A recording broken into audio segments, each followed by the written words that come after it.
tolong bujuk saya supaya sholat. Puasa saya lakukan, semua saya lakukan kecuali sholat. Ketika Allah perintahkan ibadah-ibadah yang lain, itu cukup perintah ayat saja turun. Allah perintah haji, ayat saja turun. Allah perintah puasa, ayat saja turun. Allah perintah bayar zakat, ayat saja turun. Tapi ketika Allah perintah sholat, tidak boleh ayat turun.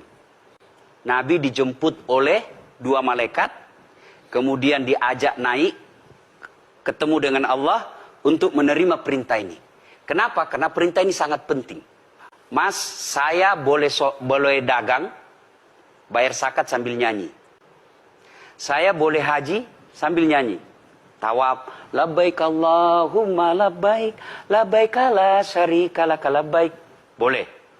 Ya, saya bayar zakat boleh sambil nyanyi. Begadang jangan begadang. Kenapa? Sholat tak boleh.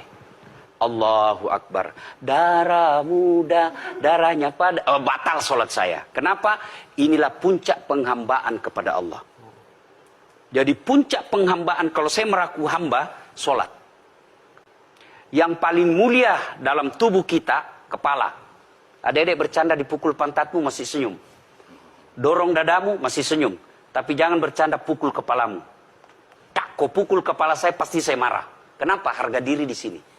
Tapi ketika kita sholat, anggota tubuh yang paling mulia, kepala, rendahkan seperti kakimu. Kita akan masuk ke next block. Ini penting. Kalau saya sudah mulai ini. Oke. Ya, karena kalau saya mau sholat, saya melihat banyak koruptor sholat. Ya. Saya melihat banyak orang sholat yang kalau saya ajak ngomong main HP, nggak punya adab.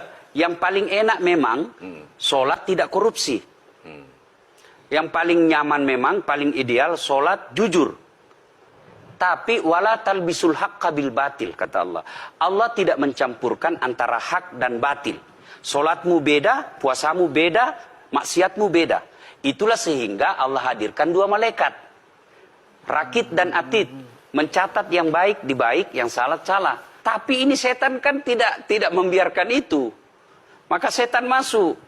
Nah, dia sholat tapi dia korup. Tapi Allah Maha Adil. Maka ditimbanglah nanti. Mana yang lebih banyak, kebaikanmu atau keburukanmu. Kalau dia baik amalnya, tapi tidak ada sholatnya, sia-sia. Kenapa? Passwordnya kebaikan itu, kuncinya itu adalah sholat. Ustadz ketika naik haji, naik pesawat. Pesawat itu mungkin dibikin orang yang nggak sholat. Iya, betul. Terus gimana dong? Nah, kursi itu mungkin dibikin orang yang nggak sholat. Iya, betul. Terus? Nah, bagi orang yang tidak sholat itu, Allah nanti perlihatkan amalnya. Yang ciptakan listrik ini luar biasa amalnya. Iya. Saya bisa dakwah karena ada mic. Iya. Dan mic itu dari orang non-muslim yang ciptakan. Maka Allah nanti pamerkan. Ini kau punya amal. Ini 10 miliar kau punya amal. Mana passwordnya? Mana kuncinya? Kuncinya itulah sholat. As-sholatu imanuddin, as-sholatu miftahul jannah. Sholat itu kunci kebaikan, sholat itu tiangnya agama.